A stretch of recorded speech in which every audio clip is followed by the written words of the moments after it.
نماز پروردگار کی بارگاہ میں حاضری ہے، وہ حاضری ہر حال میں ہونی چاہیے۔ جب آپ حاضر ہو گئے، اب آپ کے ذہن پر اس کا کیا اثر ہوا، خدا کی یاد دہانی کے کیا نتائج نکلے، اس کے لیے آپ اپنے شعور کو بہتر کریں، دین کا فہم بہتر ہونا چاہیے، اللہ کی کتاب سے تعلق قائم کریں۔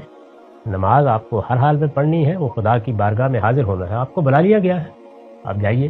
نفل نمازیں آپ کی مرضی پر ہیں، وہ آپ جب دل میں آمادگی ہو، طبیعت میں نشاط ہو، اس وقت پڑھیں، لیکن فرض نماز یعنی فجر کی 2 رکعتیں، ظہر کی 4 رکعتیں، عصر کی 4، مغرب کی 3 اور عشاء کی 4 رکعتیں، یہ تو آپ کو ہر حال میں پڑھنی ہے۔ اس کے کوئی اثرات ہو رہے ہیں نہیں ہو رہے، یہ اپنی ذات میں ایک نیکی اور خیر کا کام ہے اور اللہ کی خوشنودی حاصل کرنے کا ذریعہ ہے۔ یہی نماز آپ کو واعظ کرتی رہتی ہے، اس واعظ پر کان کب دھرنا ہے وہ فیصلہ آپ نے کرنا ہے۔ میں نے عرض کیا کہ اس کے لیے اچھے لوگوں کی صحبت اختیار کریں، اللہ کی کتاب کا مطالعہ کریں، اپنا احتساب کریں۔